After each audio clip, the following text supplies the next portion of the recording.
In hierdie onseker tye is baie mense bekommerd oor waar brood vandaan gaan kom. Ek gaan vandag vir jou wys hoe om 'n baie maklike mieliebrood te bak wat eintlik 'n alles in een ete is. Mieliebrood, botter en kaas. Wat meer het jy nodig? Die lewe is mooi. Kom ons begin. So gebruik eers pitmielies, dood-eenvoudig uit 'n blik uit. Maak seker wanneer jy pitmielies uit 'n blik uit gebruik om dit altyd eers af te spoel voor jy dit by jou mengsel gooi.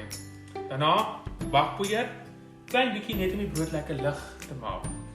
Volgende, dood-eenvoudige geroomde pitmielies. Sweet corn soos ons ken. Dit gaan die brood 'n lekker klam tekstuur gee waarna jy soek. Klein bietjie olyfolie om seker te maak die brood gaan lekker klam bly die volgende dag nog net so lekker smaak asof hy vars gebak is. Daarna eiers, die goeie ou boustene van die kombuis. Voeg volgende meel by. Daarna 'n klein bietjie suiker vir daai goue korsie. En heel laaste, vol roommelk. Net om alles mooi bymekaar te bring. En jy sal sien, hierdie brood het 'n baie roperige tekstuur. Glo my, dit is 100% reg.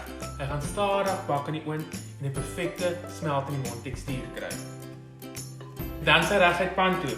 'n dood-eenvoudige broodpan, liggies gespuit met kleurweerende kosbroei.